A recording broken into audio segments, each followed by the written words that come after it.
Alright, let's continue our exploration of what we can do with the swap image, formerly known as the swap buffer. What I'll do in this case is an animated swap, and I want to show you a couple of places where you can use that. Now, to show that, I'm going to make it a little bit smaller so it's faster for the final render, in case we go there. Let's do a 640 by 480. So let's say this is something that might be an animation, perhaps for a game, just a 2-second clip. We'll create, let's say, let's first start with some terrain, something like this. Let's add some pattern to that, something like maybe dread plating, a little bit bigger like this, no weathering. Something like that, and then undo some of it, interactively undo, so it's not showing this, not showing that, but kind of something in between with a little bit of the dread plating. And so that's our image that we want to animate through. Let's make it seamless though. Let's go image, make seamless, and that will give us a nice image we can store from the image menu, store image copy. And now we'll turn this into an animation and create an animation. Let's say it's going to be 2 seconds long, 60. Let's make it 66. It's always nice to have a few frames beyond. And especially if you want to make it a looping, where there's an overlap needed for extra frames at the end that we will recycle and fade over the first first 10 or 15 frames. Might actually want more than 66 frames, like 70 or 80 or even 90. Give it a full second of extra margin. But short of that, let's focus on animated swap. So right now we have just an animation with nothing happening here really. Let's give it a little bit of you know what? No, let's keep it static on that, right? So this one will be, now what we'll do is we'll store this animation, right? Store to disk. So we have this one here as a placeholder for the current animation. And you'll notice here there is an option called, right here, use as animated swap. And that's where the magic is going to be. But we're not going to use this as the animated swap. What we'll do is we'll create another animation, and it'll be totally new. Something like this, and in fact what we'll do is we'll create a new animation of the same frame count. What was it? 66. And in this we will go and use the timeline and apply a snow effect, snowfall, and we'll make the brightness dark, we'll make the size big, we'll make this direction, the wind speed 0 or close enough. So basically going kind of vertical, not going sideways. Okay, that's okay, close enough. And then we have the velocity and render that. So we basically have a downpour of big snowflakes. Let's give them even more. Apply another time and a third time. So we have a nice motion of stuff coming down here. All right, play this. Alright, what we want to do is maybe invert it. So let's go to filter, image, flip, vertical. The frame has been flipped. Let's do that to the entire animation. Bingo. So now we have all frames looking like it's flipping, going upwards. Now we flipped the frames. Another way to do that, or similar effect, would be to flip the order of the frames, right? Reverse frames. That would actually make it go the other direction again, right? So it's not exactly the same thing, but at quick look, it looks very similar. So reverse frames, again, it's going to go up.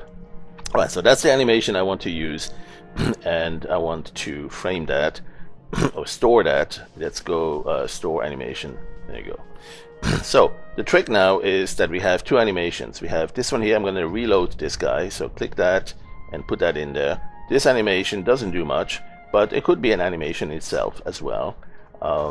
And then on top of that we have this guy, which does definitely show some animation, but we want to use this in the swap. Right now if we switch to the swap image, there's nothing there. But what we can do is we can make this swap. I click this button here on the stored copy, and that will be your swap image. That will be the source for your swap images as a sequence of images coming from this animation. All right, so as we scrub through that, how do we know it's actually grabbing it? Well, we can go switch to the swap, and there it is. It just grabbed that frame. Now if we go to another one, it grabbed a different one. You can actually combine both here, as we've seen, and you can see them. and it's grabbing the swap image.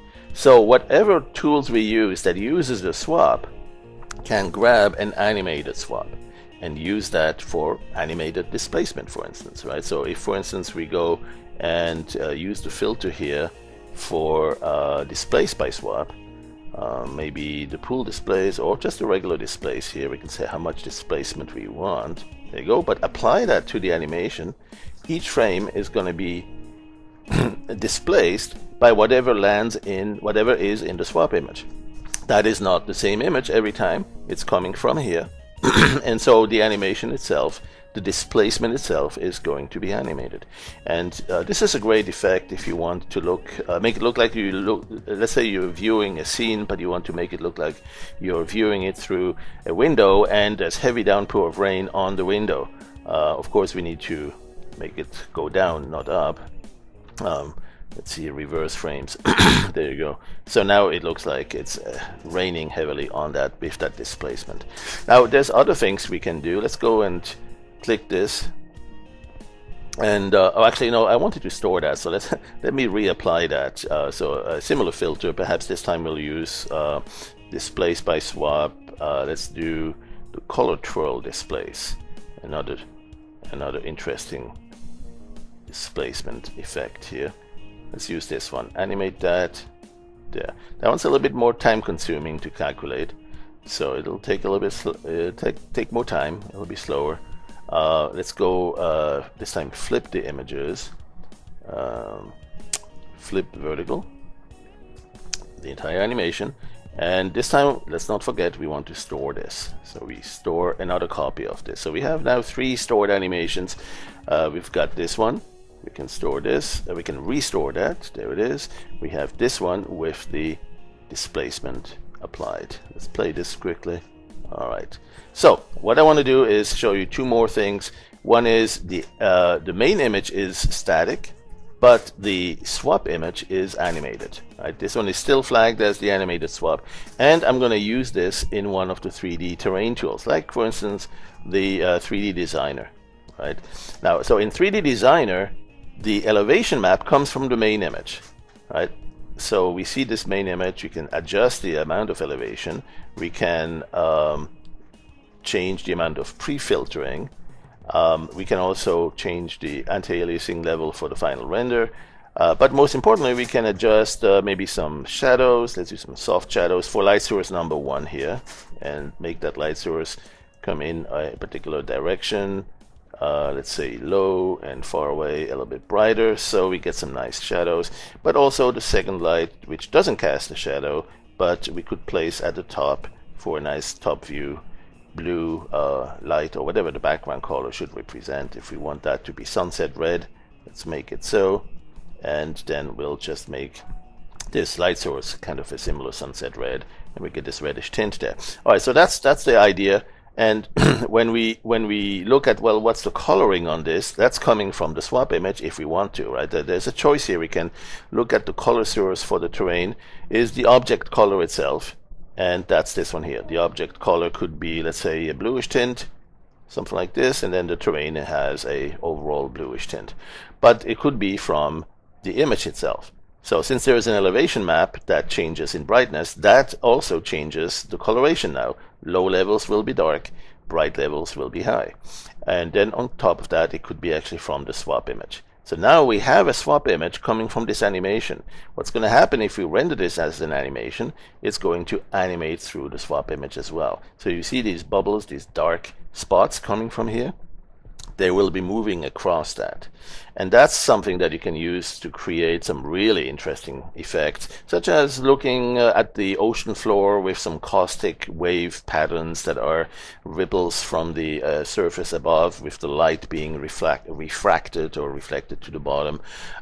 This one here will look yet again somewhat odd and different, but that's the intent with this. Let's say, for instance, we want to animate something like this. I'm going to cancel out of that and actually render this through the timeline, so we can also keyframe the position or the angle. 1, 2, 3 down, 3D Designer, there we are. And I'm going to go and adjust the heading. Well, actually, I'll do that at the final here. All right, so I'm going to go and adjust the heading, something like this.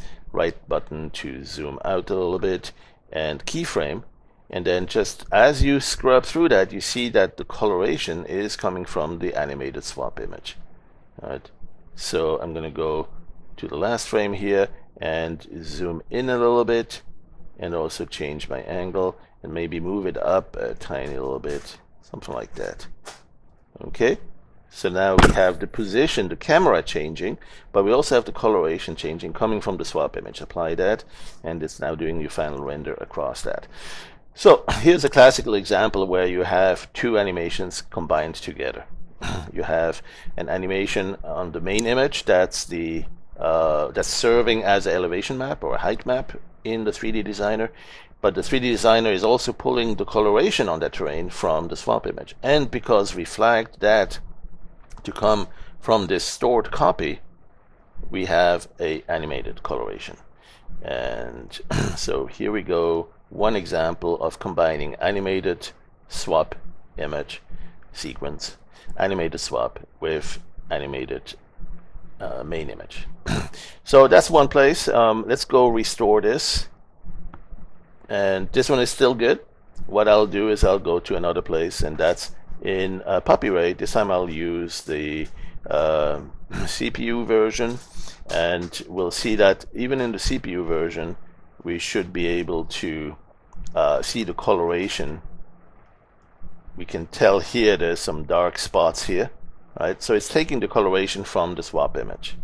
And even if I enable global illumination, and I have a bit of a bluish tint because the sky is blue, right?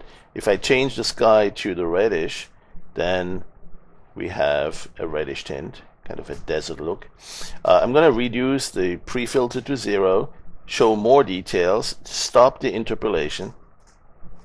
And so now we have this well-known effect of very blocky appearance. You can tell here it looks like each pixel of that elevation map image is turned into a little block. And all the way at the same time as we do that, we have the coloration that's going to be pulled from the animation map, from the stored swap image. All right, so I'm going to go and position myself here initially, and we can go for the CPU version. We can set the keyframe right there, right, and then we can go pull down and go to the animation scrub bars, and you see as you scrub through that, it's pulling the animated swap for the coloration underneath it. If that's the only thing you want to show, there's nothing else for you to what do we say, to keyframe, but it would be actually, no, I think we still need to move a little bit, something like this, or maybe move back with the flow and then move it down a little bit, get a better look, move the camera down, something like this, right? Keyframe that. So now we have two keyframes. Click on this little widget here and you can see that we're changing the position of the camera, and all at the same time the swap image is changing. All right, so let's see, what else do we need? The terrain itself is static in this case, right? So we don't need to enable, there's another option here, use each frame as animation source. Actually we have enabled that. That might be necessary if we want the coloration to change as well from the swap image, right? I'm not exactly sure, I don't recall that. Go ahead and play with that. I'm gonna go set this to high quality and see how much time that takes to render. Keep in mind this one's not the GPU version, it's the good old CPU edition, so it will take a little while to render. I'm running this on an i7, but it's not the latest generation. This one's about 5 years old now, so I think it's the second generation i7. Still a beautiful piece of equipment. It's a 18-inch laptop, 18-inch screen laptop from Asus. I don't know if you pronounce it Asus or Asus, but it's been a good partner in crime here.